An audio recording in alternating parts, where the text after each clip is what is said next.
सभी को बचपन से यही बताया गया होगा कि शिव जी का न आदि है और न ही अंत, अर्थात भगवान शिव न ही जन्मे हैं और न ही कभी मृत्यु को प्राप्त होंगे। पर शायद यह सच नहीं है, क्योंकि विष्णु पुराण और शिव पुराण में शिव जी की उत्पत्ति को लेकर बातें बताई गई हैं। यहाँ तक कि श्रीमद् देवी महापुराण में शिव जी के माता और पिता का भी वर्णन मिलता है। तो आखिर कौन है शिव जी के माता और पिता? कुछ लोगों का यह मानना है कि ब्रह्मा ही शिव जी के पिता हैं, क्योंकि विष्णु पुराण की एक कथा के अनुसार शिव जी का एकमात्र बाल रूप है, जिसे हम रुद्र के नाम से जानते हैं, और माना जाता है कि रुद्र के पिता स्वयं ब्रह्मा हैं। पर आखिर इसकी सच्चाई क्या है और पूरे संसार को शिक्षा देने वाले शिव ने अपनी शिक्षा कहां से प्राप्त की? तो चलिए जानते हैं शिव जी के जन्म का असली रहस्य।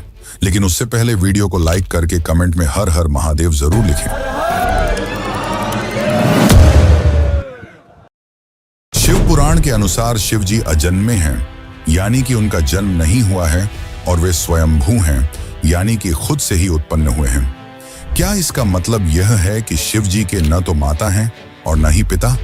लेकिन विष्णु पुराण में तो कुछ और ही लिखा मिलता है, जिसके अनुसार विष्णु जी के नाभि से निकले कमल से ब्रह्मा जी की उत्पत्ति हुई और उनके माथे के तेज से शिव की उत्पत्ति हुई, जिसके कारण शिव जी को ज्यादातर समय ध्यान मुद्रा में दिखाया जाता है। लेकिन शिव पुराण में तो इसका उल्टा लिखा मिलता है, जिसके अनुसार एक बार जब शिव जी अपने घुटनों को मल रहे थे तो उनके घुटनों के मैल से श्री हरि विष्णु की उत्पत्ति हुई। अब इस मामले में तो दोनों पुराणों में अलग अलग बातें बताई गई हैं, परंतु विष्णु पुराण की एक और कथा के अनुसार ब्रह्मा ही शिव जी के पिता हैं। क्या यह सच है? तो चलिए जानते हैं इसकी सच्चाई। लेकिन उस कथा को समझने से पहले एक और कथा को जान लेते हैं, जो काफी ज्यादा प्रसिद्ध है। और इसी कथा के अनुसार शिव जी को आदि अनादि का दर्जा मिला, यानी कि न ही उनका कोई शुरुआत है और न ही अंत। दरअसल एक समय की बात है, भगवान विष्णु और ब्रह्मा में यह बहस छिड़ गई कि उन दोनों में से कौन ज्यादा महान है। ब्रह्मा को अपने सृष्टिकर्ता और सृष्टि को रचने का अभिमान था, वहीं विष्णु को इस जगत के पालनहार होने का घमंड था। दोनों के बीच की बहस काफी बढ़ गई और तभी दोनों के बीच में एक विशालकाय खंभा आ खड़ा हुआ।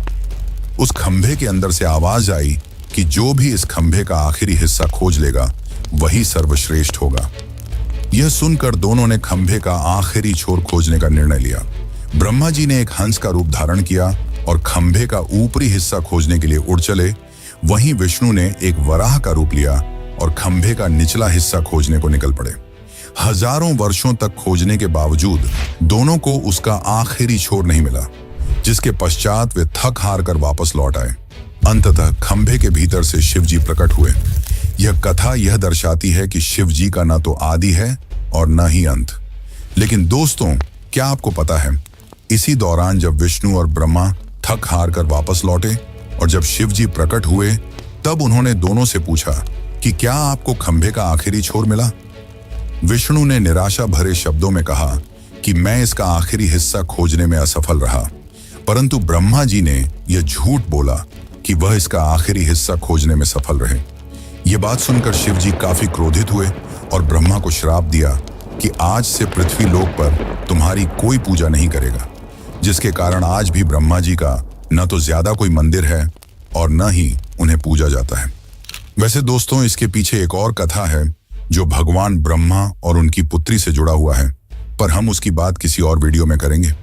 अभी हम ये जान लेते हैं कि क्यों शिव जी को ब्रह्मा का पुत्र बताया जाता है, आखिर इसके पीछे क्या सच्चाई है। तो चलिए अब इस कथा को भी जानते हैं। विष्णु पुराण के अनुसार सृष्टि के प्रारंभिक काल में जब सब कुछ यानी कि पूरा ब्रह्मांड जलमग्न था, न कोई देवता, न दानव और न ही कोई जीव जंतु, तब केवल श्री हरि विष्णु ही क्षीर सागर पर शेषनाग पर विश्राम कर रहे थे और उनकी नाभि से निकले कमल से ब्रह्मा जी की उत्पत्ति हुई। इसके पश्चात ब्रह्मा जी और विष्णु जी इस सृष्टि की उत्पत्ति और रचना को लेकर बातें करने लगे। इसी दौरान शिव जी भी वहां प्रकट हुए।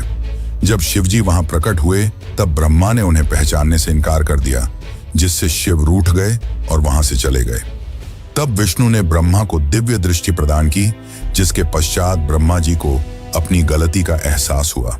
तब ब्रह्मा जी ने शिव जी से माफी मांगी और उनसे यह वरदान मांगा कि वे उनके पुत्र रूप में जन्म लें। शिव जी ने ब्रह्मा की प्रार्थना स्वीकार की और उन्हें आशीर्वाद दिया कि वे उनके पुत्र रूप में जन्म लेंगे। हजारों साल बीत जाने के बाद जब ब्रह्मा जी ने इस सृष्टि की रचना शुरू की, तब उन्हें एक बच्चे की जरूरत पड़ी और तब उन्हें शिव जी का आशीर्वाद याद आया। जिसके बाद ब्रह्मा जी ने कठोर तपस्या की और उनकी तपस्या से प्रसन्न होकर भगवान शिव एक बालक रूप में उनकी गोद में प्रकट हुए। आपकी जानकारी के लिए बता दूं कि यह भगवान शिव का एकमात्र बाल रूप है। दरअसल जब शिव जी बाल रूप में प्रकट हुए तो काफी ज्यादा रोने लगे और जब ब्रह्मा जी ने उनके रोने का कारण पूछा तो उन्होंने बड़ी ही मासूमियत से कहा कि वे इसलिए रो रहे हैं क्योंकि उनका कोई नाम नहीं है। तब ब्रह्मा जी ने उन्हें रुद्र नाम दिया, जिसका अर्थ होता है रोने वाला। परंतु इसके बावजूद भी शिव जी शांत नहीं हुए क्योंकि उन्हें यह नाम पसंद नहीं आया। जिसके बाद ब्रह्मा ने उन्हें दूसरा नाम दिया जो है सर्व, पर शिव जी को यह नाम भी पसंद नहीं आया। जिसके बाद ब्रह्मा ने उन्हें और भी नाम दिए जैसे भव, उग्र, भीम, पशुपति, ईशान, महादेव और इसी तरह ब्रह्मा जी ने शिव जी को 108 नाम दिए और माना जाता है कि यह सारे नाम धरती पर ही लिखे गए थे। पर दोस्तों, शिव जी के जन्म की असली सच्चाई तो अभी तक हमने नहीं जानी।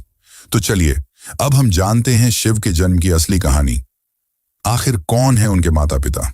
लेकिन उससे पहले आपसे एक विनती है कि अगर आपको यह वीडियो अच्छी लग रही है तो इसे अपने दोस्तों, रिश्तेदारों और अन्य शिव भक्तों को जरूर शेयर करें और कमेंट में लिखें हर हर महादेव। श्रीमद् देवी भागवत पुराण में शिव जी के माता पिता और उनके जन्म की बातें बताई गई हैं। यहाँ तक कि इसमें त्रिदेवों यानी कि ब्रह्मा और विष्णु के भी जन्म की सच्चाई देखने को मिलती है। दरअसल जब हम शिव कहते हैं तो वह निराकार ईश्वर की बात होती है और जब हम सदाशिव कहते हैं तब ईश्वर महान आत्मा की बात होती है और जब हम शंकर या महेश कहते हैं तो सती या पार्वती के पति महादेव की बात होती है। बस बहुत से भक्त यह भेद नहीं कर पाते और सभी को समान मानते हैं। अब श्रीमद् देवी महापुराण के अनुसार देखा जाए तो एक बार की बात है, नारद जी ने अपने पिता ब्रह्मा से पूछा कि इस सृष्टि की शुरुआत किसने की है और साथ ही भगवान शिव, विष्णु और आपके पिता कौन हैं। तब ब्रह्मा ने उत्तर देते हुए कहा कि प्रकृति रूपी मां दुर्गा और काल सदाशिव ही उनके माता पिता हैं और उन्होंने ही त्रिदेवों यानी कि ब्रह्मा, विष्णु और शिव की रचना की है। शिव पुराण के अनुसार भी काल सदाशिव और पराशक्ति अंबिका ही शिव के माता पिता हैं और इन सब में भी श्रेष्ठ हैं काल सदाशिव, क्योंकि उन्होंने ही पराशक्ति अंबिका की भी रचना की, जिनकी 8 भुजाएं थीं और वे प्रकृति रूपी मां दुर्गा भवानी कहलाईं। बहुत प्राचीन समय की बात है, जब कुछ भी नहीं था, न आकाश, न धरती, न जीवन। उस समय केवल एक ही शक्ति थी, काल स्वरूप सदाशिव। वही आदि परमेश्वर हैं जिनसे सब कुछ उत्पन्न हुआ। सदाशिव के भीतर ही शक्ति रूप में दुर्गा भी विद्यमान थी। दोनों मिलकर काशी के आनंदवन में विचरण कर रहे थे। एक दिन दोनों के मन में यह विचार आया कि अब इस ब्रह्मांड में कुछ और प्राणियों की रचना की जानी चाहिए ताकि इस सृष्टि का विस्तार हो सके। उन्होंने सोचा कि किसी और पुरुष को पैदा किया जाए जो इस सृष्टि की जिम्मेदारी उठाए ताकि वे दोनों स्वयं निर्वाण की अवस्था में जा सकें, यानी मोक्ष में लीन होकर ध्यान और शांति में स्थित हो सकें। इसी उद्देश्य से सदाशिव ने अपने बाएं अंग से भगवान विष्णु को प्रकट किया। इसका मतलब यह है कि उन्होंने अपने शरीर के एक हिस्से से विष्णु को जन्म दिया। इसके बाद सदाशिव और दुर्गा ने एक और सृजन की योजना बनाई और वह था ब्रह्मा जी का जन्म। इस बार उन्होंने अपने दाएं अंग से ब्रह्मा को उत्पन्न किया और तुरंत ही विष्णु की नाभि से निकले कमल के फूल पर उन्हें बैठा दिया। वही कमल ब्रह्मा जी का आसन बना। अब जब ब्रह्मा जी उस कमल से उत्पन्न हुए तो उन्होंने सृष्टि निर्माण का कार्य अपने हाथ में लिया। लेकिन एक समय ऐसा आया जब ब्रह्मा और विष्णु के बीच यह विवाद हो गया कि उन दोनों में कौन श्रेष्ठ है, कौन सर्वोच्च है। दोनों की लड़ाई बढ़ने लगी। तभी अचानक एक बहुत बड़ा प्रकाश स्तंभ उनके बीच प्रकट हो गया, जिसकी कथा हम पहले ही जान चुके हैं। दरअसल उस प्रकाश स्तंभ से एक दिव्य वाणी आई। वह खुद ज्योतिर्लिंग रूप में काल थे। उन्होंने ब्रह्मा और विष्णु से कहा, पुत्रों, तुम दोनों ने बहुत तपस्या की है और इसी कारण तुमने मुझसे 2 विशेष कार्य प्राप्त किए हैं। एक है सृष्टि का कार्य यानी कि जन्म देना, जो ब्रह्मा का काम है, और दूसरा है पालन का कार्य यानी कि सृष्टि को चलाना, जो विष्णु का काम है। इसी प्रकार मेरा एक और रूप है रुद्र, जिससे मैंने संहार यानी कि विनाश के कार्य के लिए उत्पन्न लिया है। लेकिन काल सदाशिव ने यह भी स्पष्ट किया कि एक कार्य ऐसा है जो कोई नहीं कर सकता, और वह है कृपा करना। यह केवल सदाशिव ही कर सकते हैं। फिर सदाशिव ने कहा, रुद्र मेरे जैसा है, वह मेरे जैसा वस्त्र पहनता है, मेरे जैसा वाहन पर चलता है और मेरे जैसा अस्त्र शस्त्र रखता है। उसका रूप, वाहन और कार्य सब मेरे ही समान है। इस प्रकार यह कथा हमें बताती है कि संपूर्ण ब्रह्मांड की रचना सदाशिव और शक्ति रूपी दुर्गा से हुई है। ब्रह्मा, विष्णु, रुद्र, महेश, ये सभी उनके अंश हैं और उन्होंने अलग अलग कार्यों की जिम्मेदारी ली है ताकि सृष्टि ठीक तरह से चल सके। पर मित्रों, शिव जी की कहानी यहीं पर खत्म नहीं होती। एक और रोचक कथा है जिसके अनुसार एक बार कुछ साधु संतों ने भगवान शिव से उनके जन्म के बारे में पूछा। तब भगवान शिव ने जो उत्तर दिया वो चौंकाने वाला था। तो चलिए अब उस आखिरी कथा को जानते हैं जो आपके होश उड़ा देगी। एक अन्य पुराण के अनुसार एक बार ऋषि मुनियों में जिज्ञासा जागी कि आखिर भगवान शंकर के पिता कौन हैं। ये सवाल उन्होंने शंकर जी से ही पूछ लिया कि हे महादेव, आप सबके जन्मदाता हैं, लेकिन आपका जन्मदाता कौन है? आपके माता पिता का क्या नाम है? इस प्रश्न का उत्तर देते हुए भगवान शिव ने कहा, हे मुनिवर, मेरे जन्मदाता भगवान ब्रह्मा हैं। मुझे इस सृष्टि का निर्माण करने वाले भगवान ब्रह्मा ने जन्म दिया है। इसके बाद ऋषियों ने एक बार फिर भगवान शंकर से पूछा कि यदि ये आपके पिता हैं तो आपके दादा कौन हुए? तब शिव ने उत्तर देते हुए कहा कि इस सृष्टि का पालन करने वाले भगवान श्री हरि अर्थात भगवान विष्णु ही मेरे दादाजी हैं। भगवान की इस लीला से अनजान ऋषियों ने फिर से एक और प्रश्न किया कि जब आपके पिता ब्रह्मा हैं, दादा विष्णु, तो आपके परदादा कौन हैं? तब शिव ने मुस्कुराते हुए उत्तर दिया कि स्वयं भगवान शिव। इसके बाद ऋषि मुनि समझ गए कि शिव जी से बढ़कर ना कोई है ना कोई होगा। वैसे दोस्तों, क्या आपको पता है कि भगवान शिव को उनके आभूषण कहां से मिले? शिव जी अपने शरीर पर कई आभूषण धारण करते हैं, जैसे कि गंगा, चंद्रमा, वासुकी नाग, त्रिशूल, डमरू, भस्म आदि। आखिर उन्हें ये सारे आभूषण और शस्त्र कहां से मिले? और क्या है नंदी का रहस्य जो आपको भी हैरान कर देगा? और अगर आप भी इन रहस्यों को जानना चाहते हैं तो हमें कमेंट में जरूर बताइए, जिससे मैं इसके लिए एक अलग से वीडियो बना सकूं। लेकिन इस कथा का तात्पर्य केवल यही है कि शिव जी आदि अनादि हैं, वही अंत हैं और वही शुरुआत हैं। वे सृष्टि के जन्म के पहले भी थे और सृष्टि के विनाश के बाद भी रहेंगे। शिव जो काल से भी परे हैं, जो श्मशानवासी हैं, जिन्हें मृत्यु का भय नहीं, जो मोह से भी परे हैं। लेकिन एक समय ऐसा क्या हुआ कि पूरी सृष्टि का संतुलन बिगड़ गया।